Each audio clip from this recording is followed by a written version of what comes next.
Well, that 4-point was so many moves ago, isn't it, Ken? To have established that now would have been a different flavour on this game. Oh, look, the chess players have stayed on the bar. Now, if he only can roll a 1, a 3, or a 4. But no, he can't move his rook. He can't move his bishop. He's forced to move a knight, and he can't cover the 4-point. Now it's back to the other side. Will there be a 4? Will there be a 2?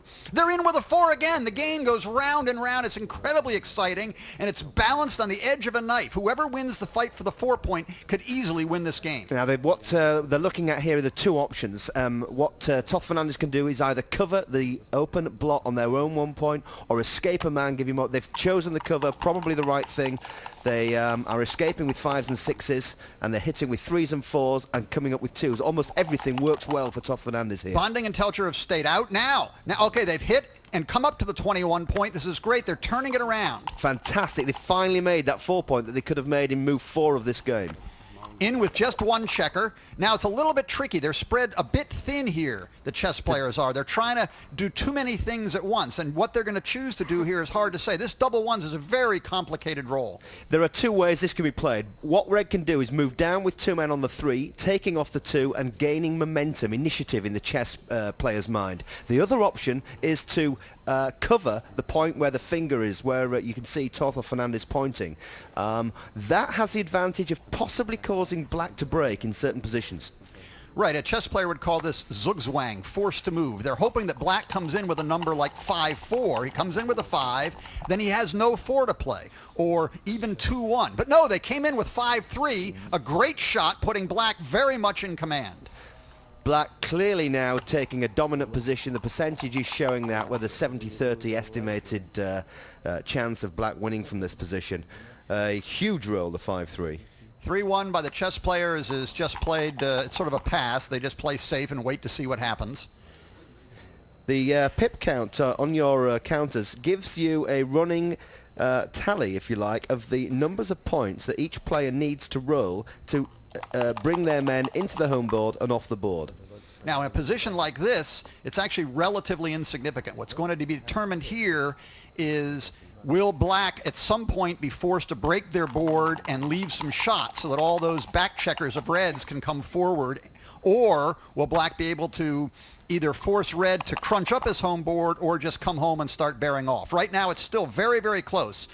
The chess players are making a move forward, although they still have that blot on their 5-point. If they can cover the blot on their 5-point, they'll be in pretty good shape. If they can't, things could go bad. Here, they play the ace here in order to put pressure on their own 2-point in case Bonding and Telcher enter there.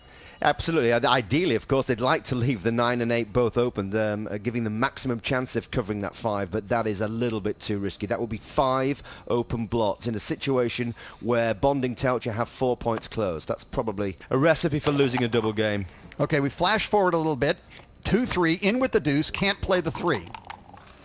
The double 2, that's good. That hits in the outfield. And Bonding Telcher will probably move down to their 2, putting more pressure on their own 2-point now. Right, that's the focus of the game now. Which side is going to be able to seize black's 2-point? It could go either way. This is a critical roll, and they get 2-1. The chess players have made the 2-point.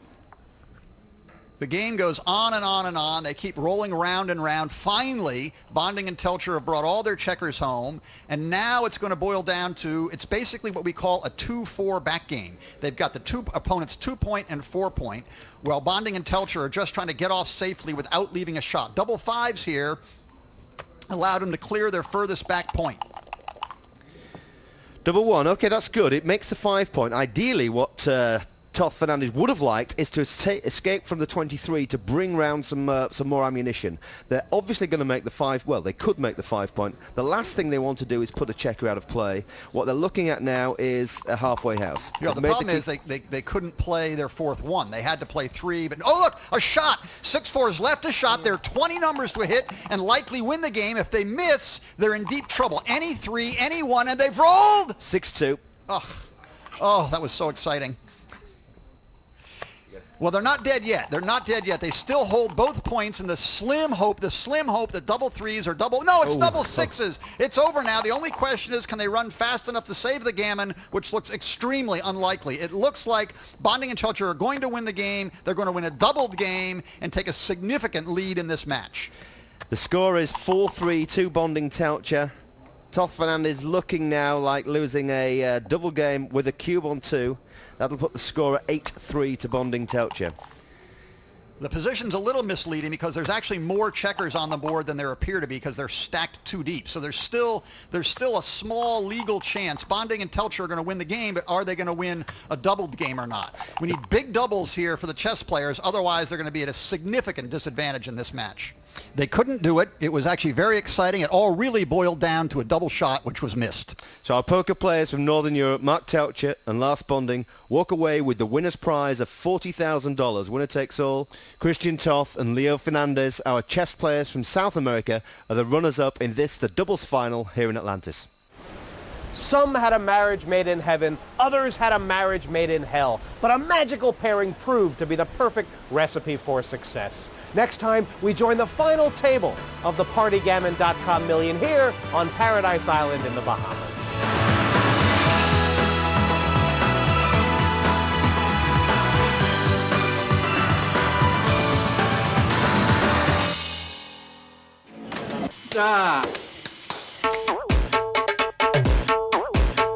PartyGammon.com. Everyone's playing.